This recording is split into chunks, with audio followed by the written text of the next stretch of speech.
Hi, I'm Kathy Mills from Short Film Edits, and I'm here with Ryan Bonyadi for an interview today. How are you? I'm good, Kathy. How are you? Thank you for having me. I'm good, thank you. Um, could we start this with you telling us a little bit about you? Of course. My name is, as we just heard, Ryan Bonyadi. I'm an actor living in LA, multi-hyphenate. I I draw, I paint, I do ceramics. I say some hobbies of mine are fixing cars and houseplants. I love houseplants.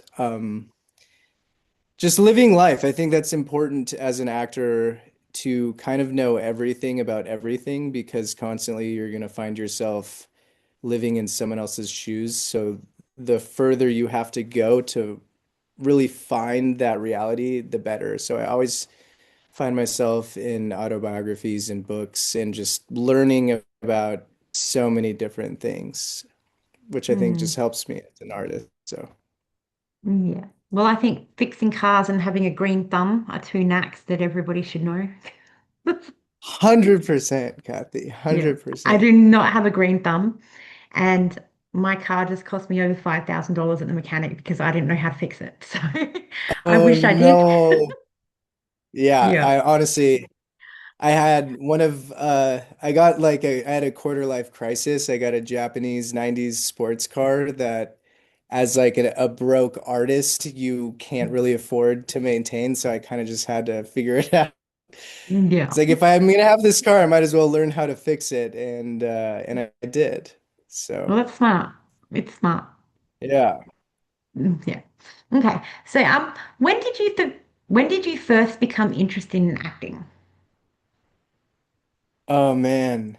So I actually had a fan ask me this question the other day. They asked me what was the first experience I had acting, and it was in kindergarten. My Mm. teacher put on, I think it's just like a children's book, Chicken Little, The Sky is Oh, Falling, yes. and she Yeah. turned it into a play. And of course, I played the antagonist, the fox. Hmm. So Yep. I guess I've been an antagonist since day one. And I remember just that being um, just like God, what are those moments called? It was just a pivotal moment in my life when when we finished the play and everyone was clapping for us. I remember just the Mm. feeling I got from the applause and having everyone watching you and just like how special it felt. Mm. And and then that's kind of when it first started to live in me. And then there was a couple of moments where I would just be watching Home Alone, Macaulay Culkin as like a Yeah. kid and everything he did, and I was like, man, that just looks like so much fun. And Mm. then there was another moment where I made my grandma laugh, like hysterically laugh with something that I just like said. Like I repeated something that she commonly said. We were playing Go Fish, and she Yeah. forgot to give me one of her cards, and I said I was gonna watch her like a hawk because she always said that to me, and she just started Mm. laughing like really hard. And I just remember the feeling of bringing someone else joy was just Mm. such a lovely feeling that I found myself kind of because of these things being drawn towards storytelling and act. Yeah. Yeah. Well, they're good reasons. It's good reasons. Solid Okay. reasons. Mm. Yeah. Was there a particular moment or inspiration that encouraged you to pursue this career? With, Yeah, there was. I was in college at Washington State University, and there was a couple of moments in college because as an 18-year-old, you find yourself in college kind of just being pressured into a degree to then graduate and get a job and then find a girlfriend that turns into a wife and buy a house and go through all these kind of um checkpoints as an Yeah. adult. And I never found myself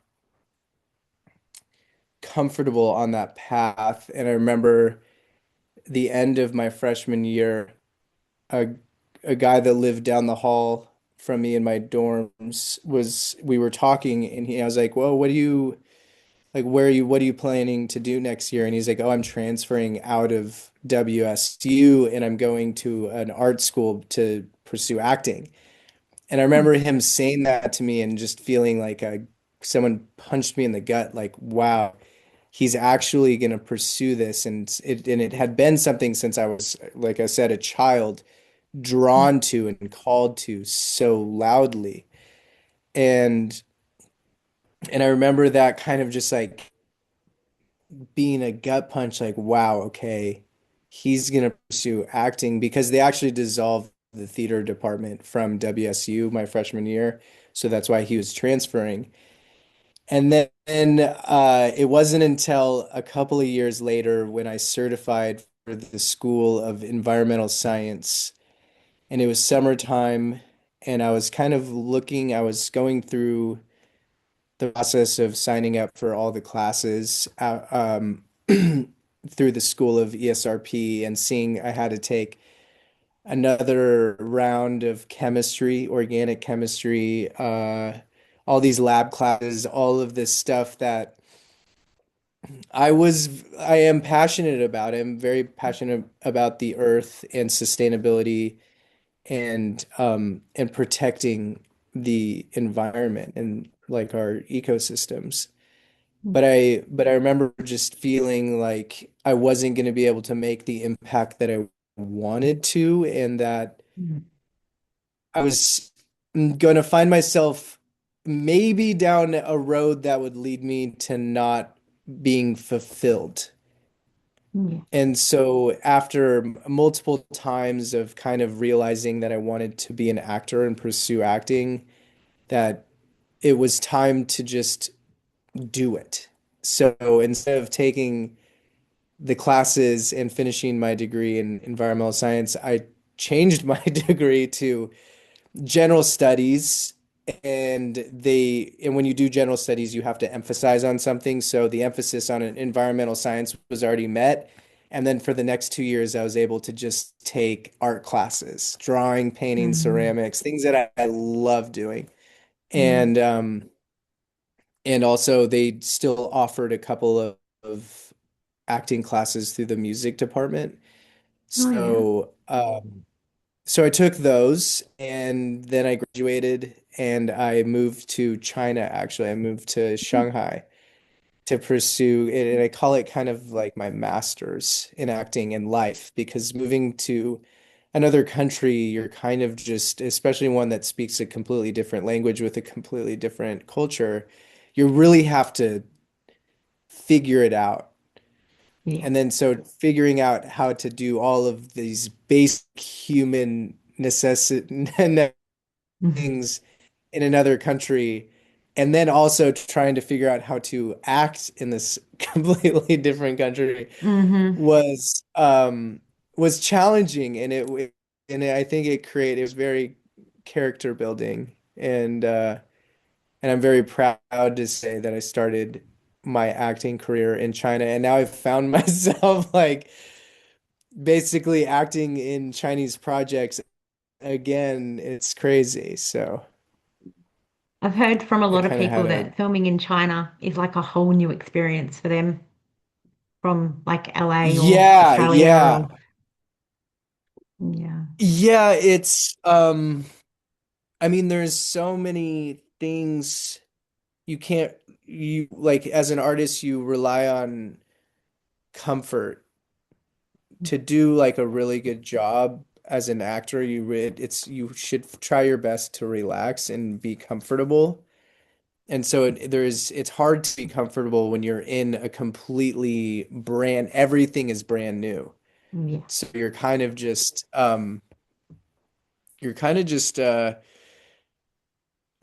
thrown thrown in I haven't done a vertical in China yet. Mm. I was supposed to do one last year, but the project ended up falling apart. But I do have a work visa for China, and I will be going.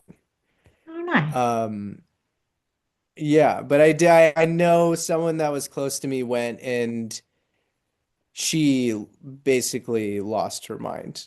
Like if you're Mm, not prepared, yeah. it can be very, very hard for me. I have all these gray hairs in my beard. These might even be from living in China. Um, it's you attitude is the number one thing that's going to carry you through a hard, difficult situation. You can make a difficult situation more difficult with a bad attitude. And that's something Mm,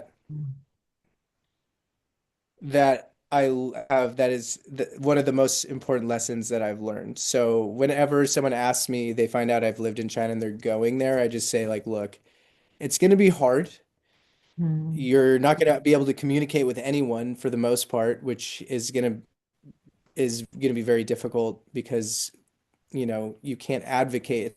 It's very hard to advocate for yourself when you can't actually verbalize your needs. yeah. Yeah. So it's very important to stay grounded and to have a good attitude.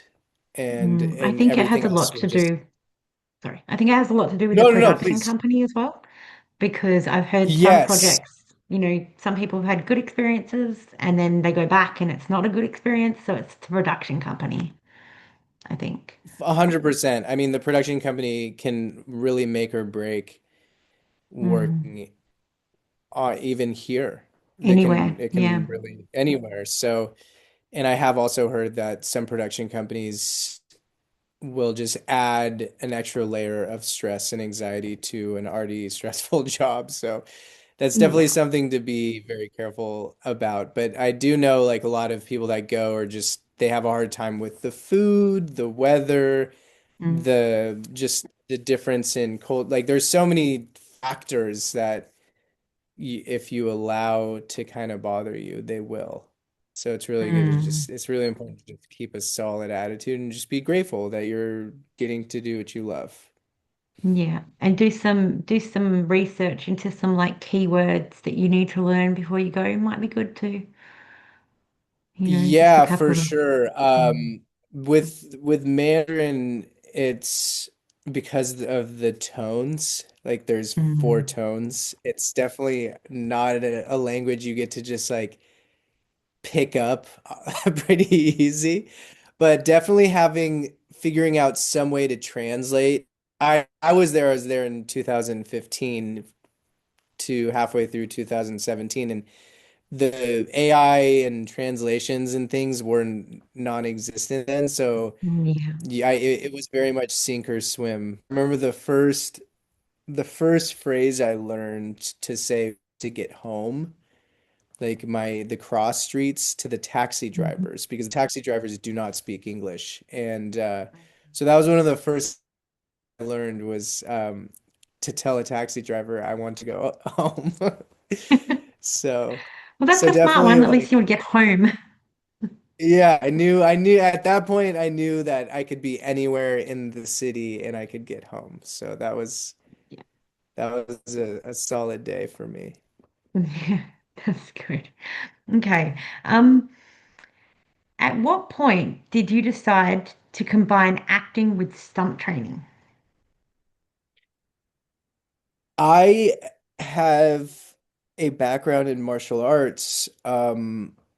Since I'm 5 years old, I did judo.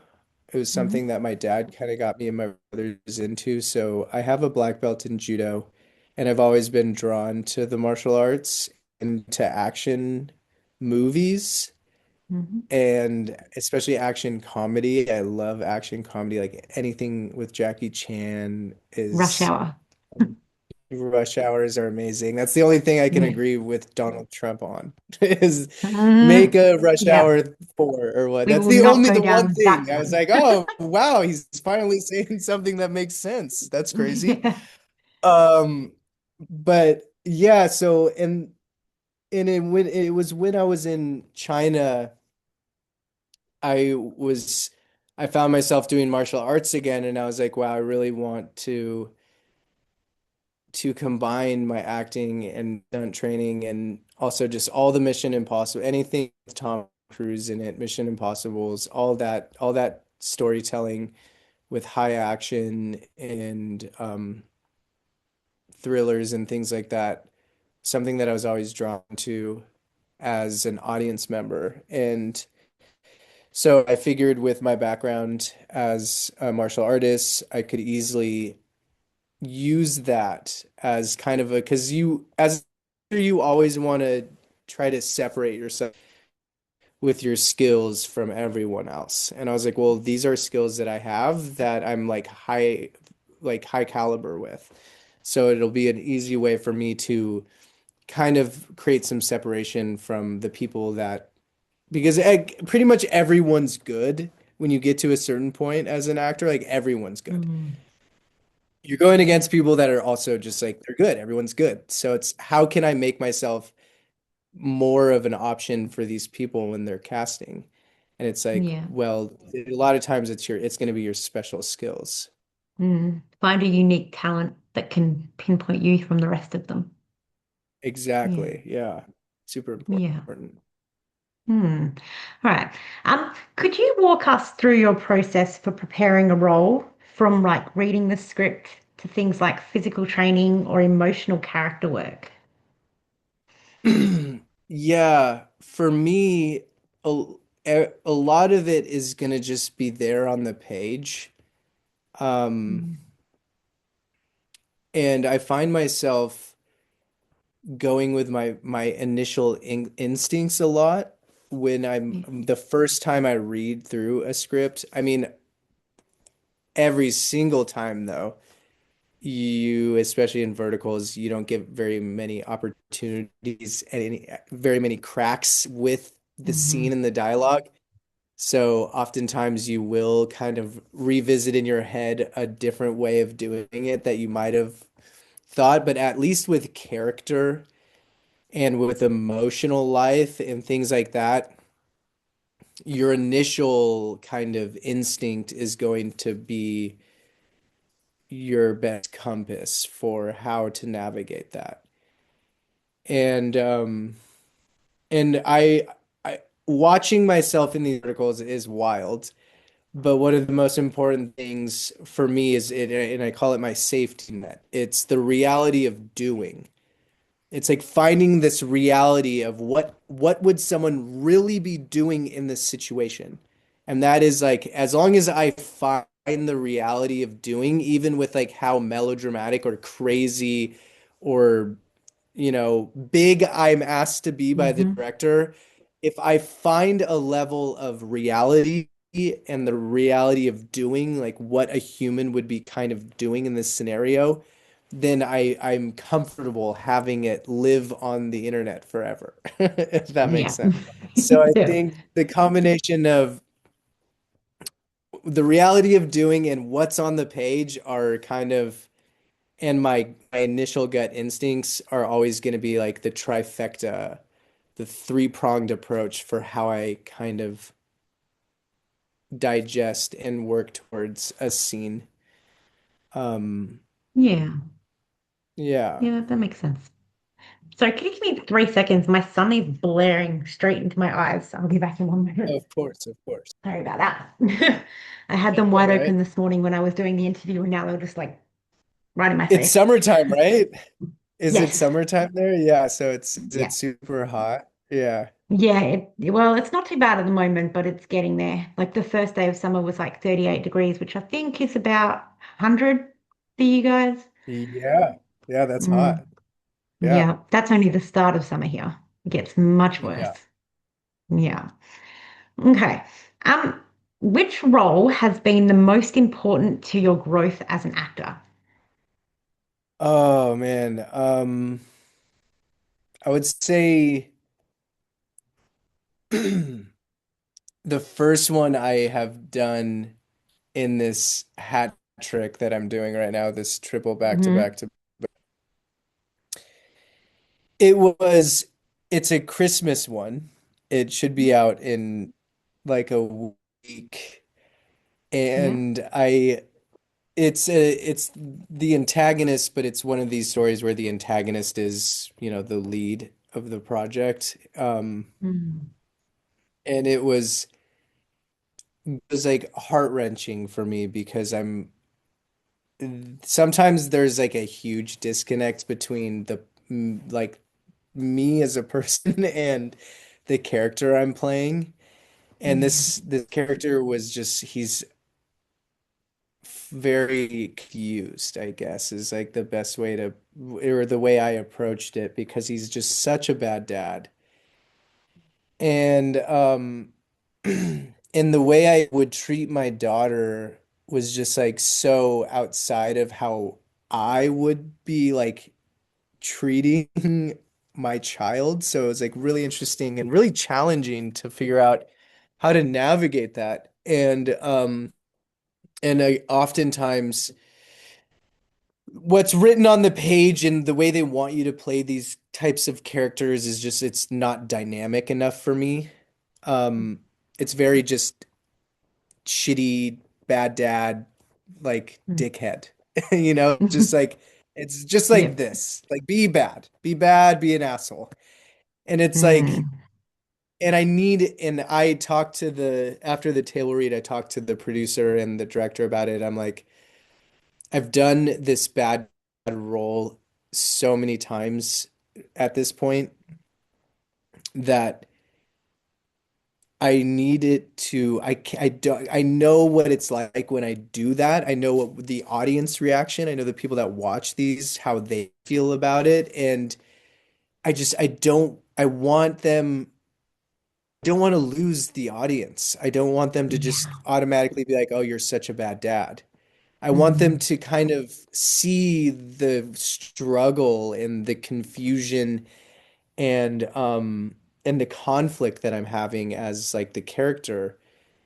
That's kind of just makes kind of gets them on my side a little more than just completely losing them and wanting them to watch me just like Yeah. crash and burn. So Yeah. it was interesting. Yeah.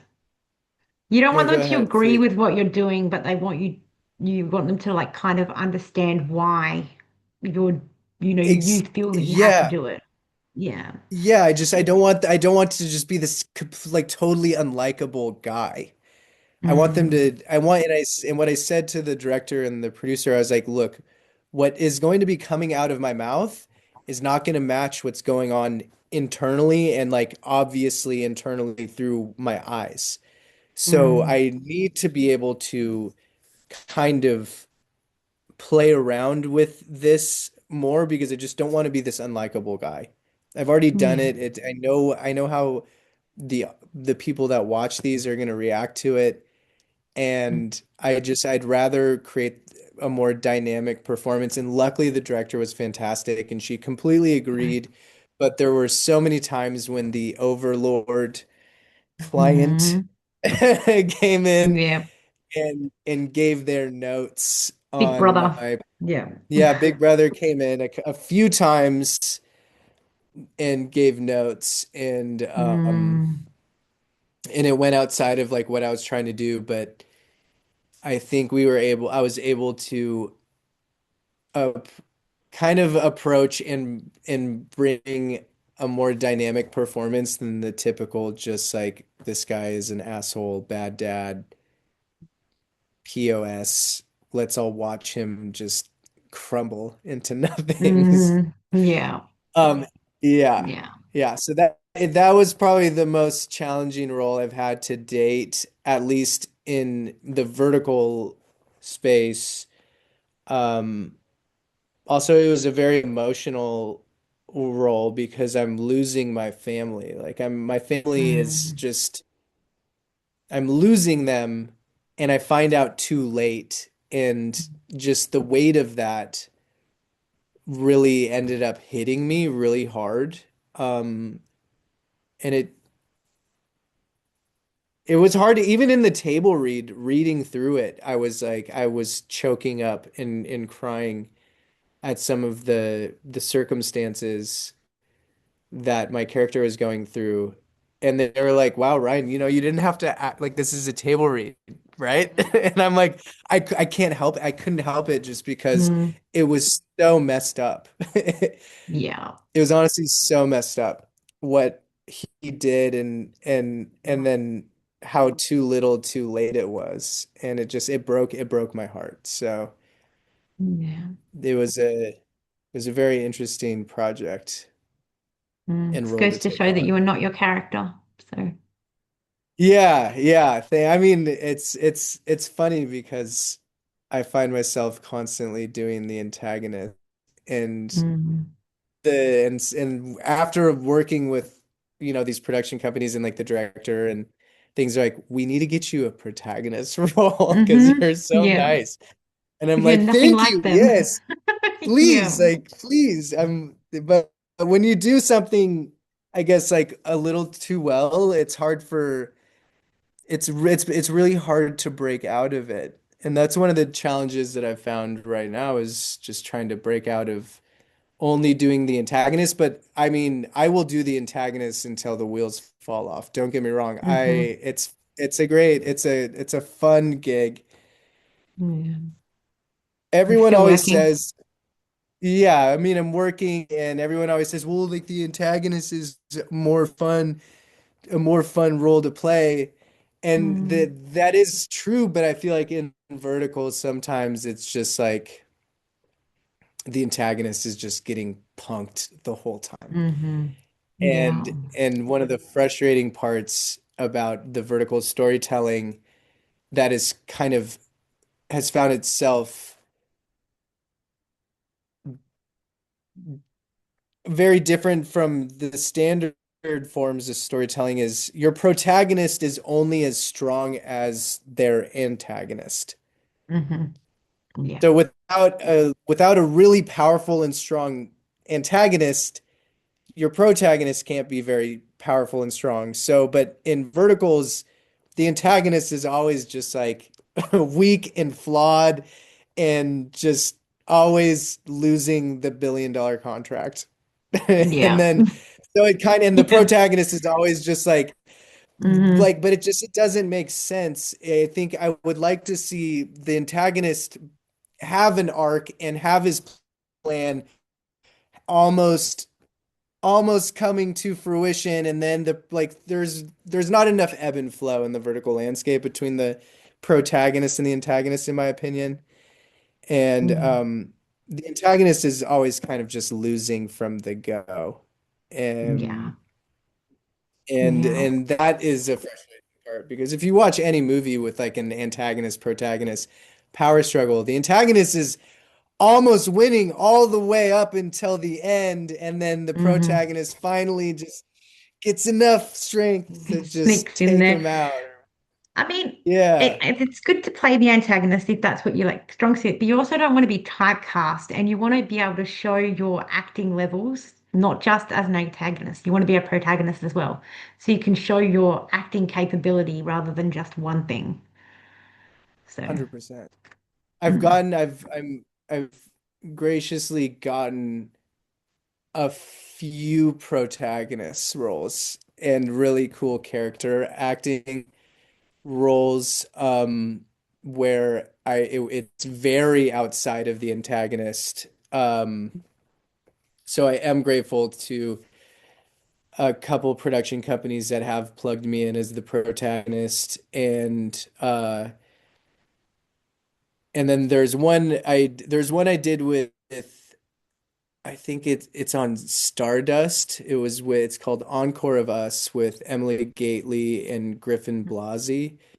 yeah. I played Emily's gay best friend. So that is so far from the antagonist.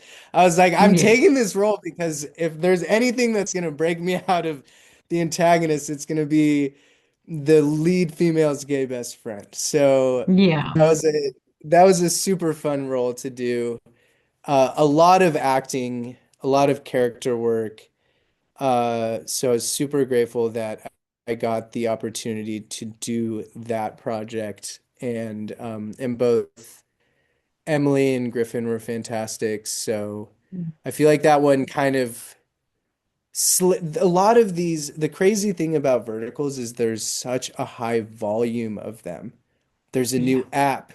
Every month there's an app. There's what feels like thousands of them dropping every month. So you could be in this like really, really good one that you feel deserves a lot of um attention, but it just like it gets like shuffled in Yeah. with the thousand other ones that kind of Mhm. come through.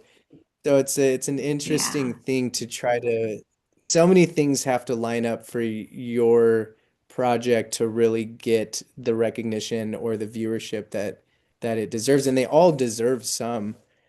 So Yeah. it's honestly everything about the vertical landscape is very interesting. Yeah, I mean, even from like my standpoint, I see so many apps, but then, there's a new one with a new app, and I'm like, I didn't even know about that app. Like, Yeah. so Yeah. like it's hard to navigate even like, which is why I love the pages who put all the like that do all the apps and like people's work and then where you can find them and you know Yeah. that's so helpful for so many people because they'd be like, oh, I didn't even know that they did a new one because like even some of the actors they don't even know whether their shows come out. So Yeah. like we're just like to have all these people that know that and have it all in a list is very helpful. Oh, it's so helpful. I mean, just all of you that are championing being champions to us vertical folk in doing these interviews and making those pages that do the reviews. It means I know it means a lot to me. And I Mm, know I feel confident in speaking for a lot of the people in the space that they also find a lot of meaning in what you guys are doing. And yeah. I greatly, greatly appreciate it because it's nice. It's so nice. Yep. Hey, we're lucky enough to get to talk to all of you too, so it's a win on both ends. 100%. 100%. Yeah. Okay. Um, what skills do you think actors need today that weren't as essential in the past? Oh man, I would say the number one skill is to be okay with being seen.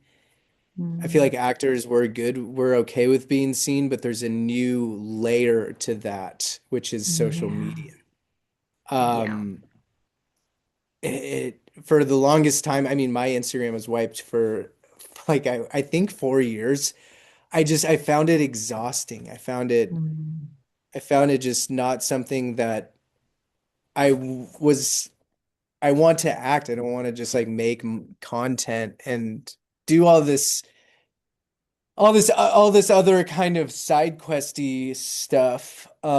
But it's so important. It's so important. I mm. recently found out that I lost out on a massive streaming show, a television show that is going to be on a huge streaming platform because I didn't have enough followers. Oh no, Yeah, I was talking to the that creator of sucks. this show, and he's like, "Yeah, Mm, man, like honestly, and again, he said what I know to be true is like everyone's good. Like at that point, mm. everyone's good, and the little things that are kind of going to push you over the edge, unfortunately, one of them is how many followers you have. Yeah, and that's so silly because, sometimes it's easy for people to get lots of followers, and others Yeah, it's like a slow build. And yeah, that's yeah. so So, frustrating. that is probably the number one I'd say thing that any actor now needs to be good at, which is just understanding this concept that everything is content. Everything Mm, is content. Your entire life is content. Everything you do from like getting your coffee in the morning to your skincare routine to, I mean, it's all content. It's just also it's unfortunate because like I'm a person that wants to be present in the moment and mm, actually like do these things without having to be like, oh, with my phone, like here I am, coffee time, blah blah mm. blah. Yeah. Uh, but there needs to be a balance between Yeah. being present in the moment and like taking space for yourself. And also, okay, well, this is also my job and I love doing my job and this is going to help me do my job. So I need to do Mm. this. I think it's So also important to have a balance to know what to share and what not to share. yeah, Yeah, I mean, I couldn't agree more. I strongly believe, which is the reason like everybody knows that I don't ask any personal questions. And even though some people are okay with that, I believe that your lives are yours and you can share it if you want to. But that's why I don't do it. But that also applies to the internet. I mean, I've seen so many people recently like ask me for actors' personal details. Like, and even though I know some of them, there's no way I'm giving them out. So you have to Yeah, have like a balance as to what you share, even if like you guys. Sure, some people might want to see you get a coffee or, go to the gym, but there's parts of in between that that you don't have to share, you know? 100%. Yeah. So And I yeah, feel like a lot of artists too, we tend to be more private mm, people. yeah, So yeah, I couldn't agree more. It's important to know what to share and when to share and how to balance out like your mental health with like your career and all of these things. So it's definitely something that I'm learning to navigate and would urge any actor now to understand that you will, if you aren't gonna join them, then they're just gonna beat you out. yeah, I know for a mm, fact I've probably lost out on a ton of vertical roles because I don't have enough followers. I know for a yeah, fact. Yeah, yeah, which is like I said, very annoying, but you also have to keep true to you, like 100%. without just trying to do something you don't want to do to get that role. Like, 100%. yeah, Yeah. I mean yeah, mm, you don't miss or you don't lose out on anything that's not meant for you. So, yeah. you know, yeah. Yeah, absolutely.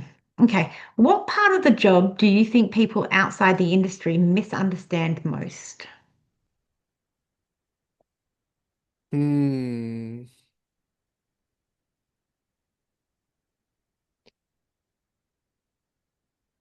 Are you asking this question in a vertical context or just as acting as a whole?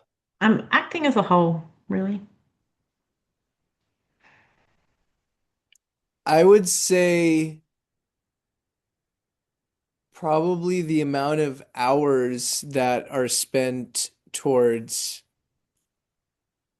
getting to the point where people are now seeing you and Mm, thinking maybe you're an overnight success or like all of or just undeserving or anything because like there's so much work that goes into a career in the arts and it's like that iceberg analogy where you see the t tip 10% and there's this 90% that is hidden underwater. I think that's maybe what a lot of the people who kind of just are now seeing people on a screen like don't understand that there's probably 10 years of hardship or struggle or honing this craft that they are now just watching.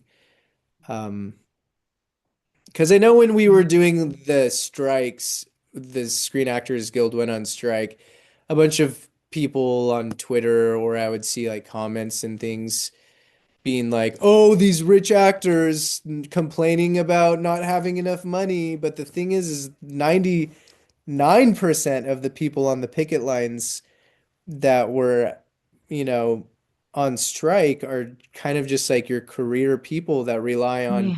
background and day playing and guest star um and commercials and all these things to like re get and then to get $30,000 from union projects just to be able to get your health care. Mm, All of these things are just kind of, everyone just will only attribute or see this like pinnacle of what it is to be an actor, but there's an entire place of people that have chosen a career as an actor and have been struggling or having a hard time just with the state of the industry and everything like that. So, I didn't know about that healthcare thing. That's tough. Yeah, yeah, yeah. I mean, I Mm. am SAG eligible, but I do have a bunch of SAG friends that are constantly having to take role like background jobs on t television shows and things and features where they have to because they need to make their get their health care. So, We're really you lucky know. here in Australia for healthcare, so Oh we're yeah. lucky. I think everywhere except for the Mm, US uh yeah, is yeah. it's a Yeah, tough one. I wish we had universal, like a solid healthcare system. Hopefully it'll get there one day. We will. We will. Yeah, yeah. All right. How do you handle scenes when your performance depends heavily on visual effects or green screen work? I just had uh the second project in this trifecta was my first time doing a werewolf one. Mm, And I got to be the alpha, and there is a lot of visual effects in this one. A lot of action, a lot of stunts. And what helps me is just really leaning in on your imagination, on that inner child of yours. And it's playtime. yeah, So it's like, it's pretending that you're shooting fireballs out of like your hand and really just seeing the fireballs shooting out and yeah, creating this damage to whatever it is you're shooting them at. Glowing eyes, just like really just like feeling that internal like energy that would cause your eyes to glow and fangs to pop out. And so it's, I think, like two things in this scenario is one of them is going to be my safety net, the reality of doing, and the other one is going to be just really, really finding your inner child and leveraging your imagination to mm, create the space for you when yeah, it's not created by the final VFX artists that come in and change the blue green screen into what it's supposed to be. mm, So, yeah. yeah, I always knew it would be completely different to like play a werewolf, over a CEO. You'd have to be a lot more out there, so to speak, to yeah, do the difference. it was so much fun. And I have been auditioning for the werewolf ones, you know, quite a Mm, bit because there's a lot of them. And I just I think I was missing the mark with the tone until I got, like a couple of them came on my feed and I watched and I was like, "Oh, that's what they want." So mm, then I did so I did that and then I booked it. So it's just like super funny. It's like really playing around with your voice yeah. and and just and being very, very aggressive. Mm, yeah. That's the one you I just think wrapped, isn't it? Or was that the one prior to that? yeah, that's the one that I just wrapped. Mm, Was the yeah. it was it's called God, I mean the names always change. Yeah. Alpha of the Shadows or something. Oh, It's a really good story. Um it's a very the female alpha, it's female driven. mm, Um yeah. she's like the true lead. There's a couple of like male co-leads. I'm one of them. Um and the other one is he was fantastic. His name's Eric. I forgot his last name. But but for the most part, it was just the female and her daughter, and the story's kind of told through the daughter's perspective. Oh, And so very powerful, very strong female character. I feel like a lot of the things that some of the fans have been saying were answered in this one. There excellent. was a little bit of bullying. I've noticed the Mm, werewolf ones always kind of have bullying. yeah. Um, but it didn't hurt it didn't kind of take away from the project, in my opinion. Well, I really hope they don't change the title on that one either, because that's a good title. it is a good title, and I Yeah, think they might keep it. I don't know. I hope so. But yeah, it was a really cool, it was a really good project. The team, the cast, everyone on the project was fantastic. The Mm. script was good, the action is good. I can't wait to see my eyes glowing and like and all the Yeah. fights and stuff. It's gonna be a really cool project. So Mm. Which app is that one on? that one is gonna be on Dream E. Okay. Yep. Yeah. Yep. I know that one. Yeah. Yeah. Dreamies, they're actually doing a pretty good job with their storytelling, Mm. I've noticed. Yeah. Um, yeah. So Mm. Good. I'll keep an eye out for it. yeah. Yeah. Okay. Actually, you kind of just answered this a tiny bit. But what do you think makes a performance stand out in an audition or a self-tape? Oh man. I mean, I have been on the other side of the table as someone like watching tapes come in and going through some submissions to pick the correct actor. I think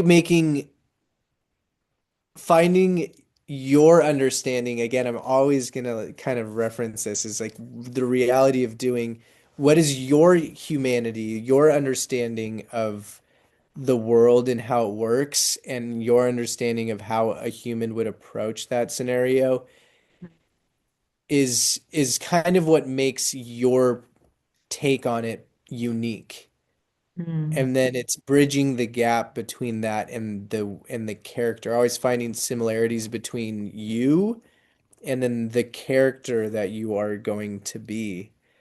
Um, I don't I don't know if it's like these bold, crazy choices, making a choice that's crazy and out there just to make a choice that's crazy and out there to kind of make yourself separate from the pack. I think it's always Mm. just you have to justify it with what's on the page. And I think it's the Mm. actors that really do a good job of finding these moments on the page that just you alone can see is what makes a good performance in a self-tape or an audition, is just bringing yourself to that material because Yeah. nobody is you, you are you. And nobody else is going to do it like you. So it's just like really Mm. leaning into that is going to always create the best tape. Mm. I've also heard like some people say that they booked a job pretty quickly after their self-tape. So they're like, okay, great, that's exactly what they wanted. Things like that. They go on set and they go do what they did in their self-tape and they're like, no, no, that's not what we want. We want this. And they're like, oh, Yeah, that happens. That okay. happens. Yeah, that happens often. Um, the tape, because sometimes the sides that you get to are not necessarily the finished script. So the Mm. script can change and it can create a different approach on the day. And also there's just it's different when you're in the space and you have things around you that you get to leverage in the way you're creating this reality. Like say if in the scene you're doing dishes, Mm. sometimes it's hard to do dishes in an audition, and I always like will omit the action if it's not directly referenced in the dialogue. So if I don't Mm. say, "Oh, like honey, I'm doing dishes," if I don't say that, I'm not going to do dishes just because it kind of creates this distracting, you're having to imagine more than you should be in this already Mm. just fully imagined scenario. I think it's always best to kind of just keep it as grounded and just conversational in a self-tape as possible, Mm. and with the reality of doing, obviously. And I kind of just had my train derailed, but yeah. That's all right. I get what you're saying. But I also notice like a lot of the times they're always repeating who they are. But I think that depends, like if you're coming in at like the 30th episode or, you're not watching it from the start, you're going to know who they are because they keep repeating who they are. I've noticed Oh that a my lot God. as well. Mm. The amount of times I've said the same dialogue differently, Yeah. it's crazy. And the Yeah. director will like come up to the actors to like, "Hey guys, I know you're just repeating the same thing over and over again in this scene, just in different ways of Mm. talking and also not how humans typically talk. So just do your best." And it's like Yeah. the amount of times that just happens over and over again in verticals Yeah. is wild. Um, We're not going to miss who you are. It's okay.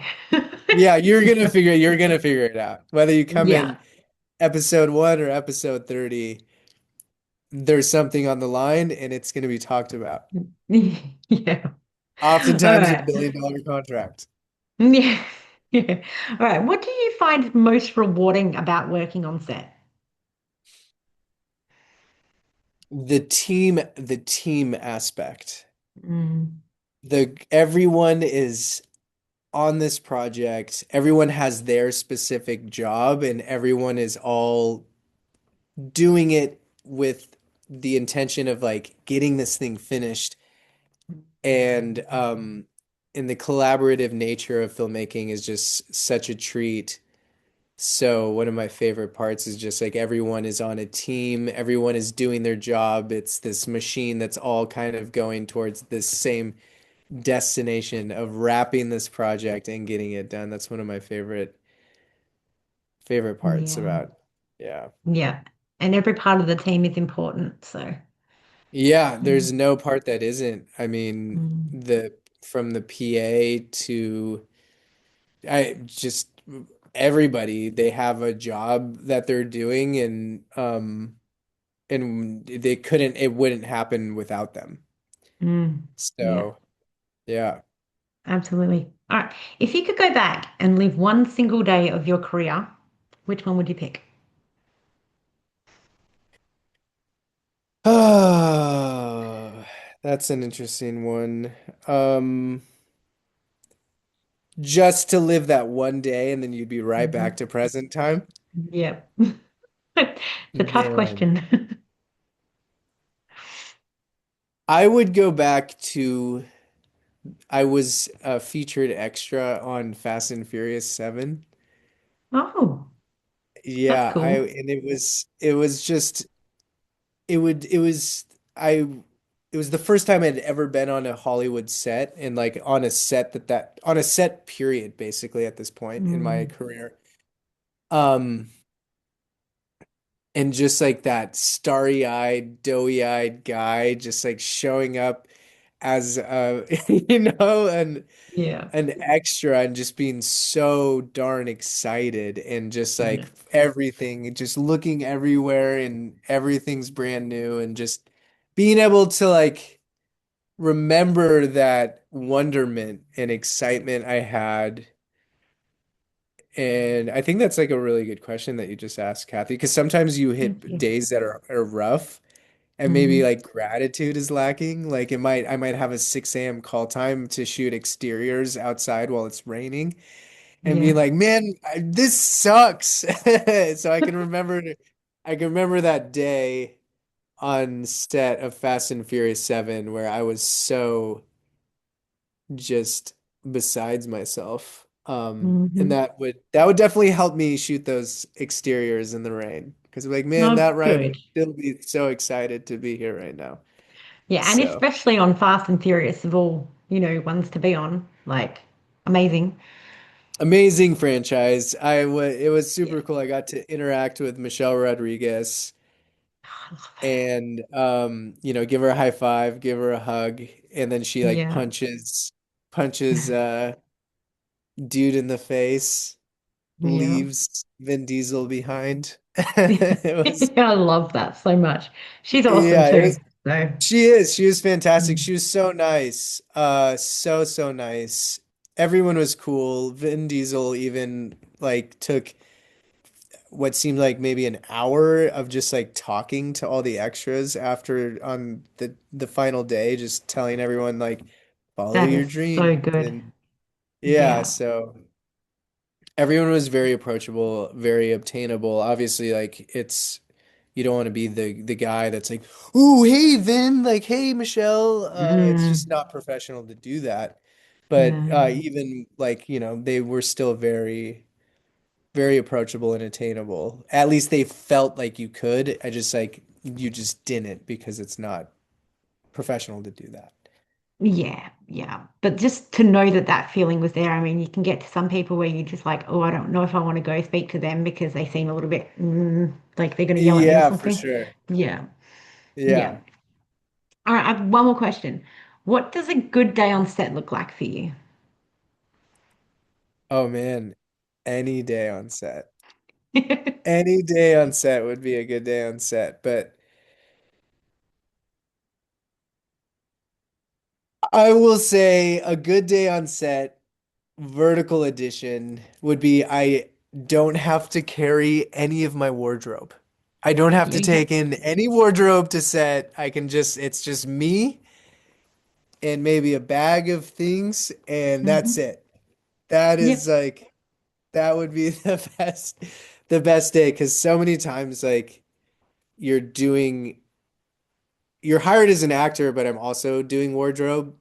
Mm, Because like and sometimes it's to my own benefit because a lot of the stuff that they're trying to put me in is just not good. So mm, by providing my own stuff that like I know fits me and I know I look good in is something that I'm happy to do. But sometimes when it's you woke up at 4:30 in the morning to make a 6 a.m. call time and you're rushing out the door and you're getting to set with a minute to spare, and now you have to grab like a suitcase and four racks of suits, of three-piece hmm. suits, and carry them up this Yeah. very long driveway to the mansion that we're shooting in is it's Yeah. you know Not fun. not fun. Not Not fun. fun. But still Did, fun. But still fun, but yeah. it could be better by not having to do that. Do you get like fittings a lot before them? Like, because I know some people do fittings and stuff beforehand. Yeah, yeah, yeah. A lot of times there's a fitting. It also just depends on which role you're doing, Mm, but every single one that I've ever done, I've had a fitting, and which is funny because you are usually just going to a fitting to try on your own clothes. So it's hmm. like they're like the costumer will text you and be like, "Hey, here's like a lookbook of your character's looks for the project. Do you have anything that you can bring that looks like this?" And you're like, all right, fine. Mm, So you end up bringing a bunch of items, and then they end up having you try on your own clothes at the fitting, which is just like it's so funny. I didn't And know they that but they then asked they you to bring your own stuff. I thought that everything was there, like they supplied all the outfits and stuff. sometimes I mean the I would say it depends because sometimes the budget is the budget, Mm, and if let's say they pick up one of the OG vertical people that have a mm, higher rate than everyone else. So a lot of the budget is going towards paying their rate, and and they pull from everywhere. They might pull from Crafty, they yeah. might pull from hair and makeup where they should have two hair and makeup people. Now they only have one, Mm, and now wardrobe, they had a X amount of dollars for wardrobe, they only have this much, so it all depends. yeah. um but I've found that half about half the time they'll use my stuff for half of the looks and then they'll provide another half, or half the time it'll be all of production stuff, so it just Hmm. depends. Hmm, interesting. See, I learn Yeah. something new every day. Yeah. Mm. All right. Well, thank you so much for taking the time to have this interview with me. I know you've been so busy, so thank you for making the time. Of course, Kathy. Thank you so much for having me. This has been a lot of fun. Anytime, anytime. Okay. Yeah, Well, I'll let you go and I'll talk to you again very soon. sounds good. Thanks again for Okay. having me. And No worries. I really appreciate everything you do for the vertical space, Kathy. Thank you. All right. Talk to you soon. Bye.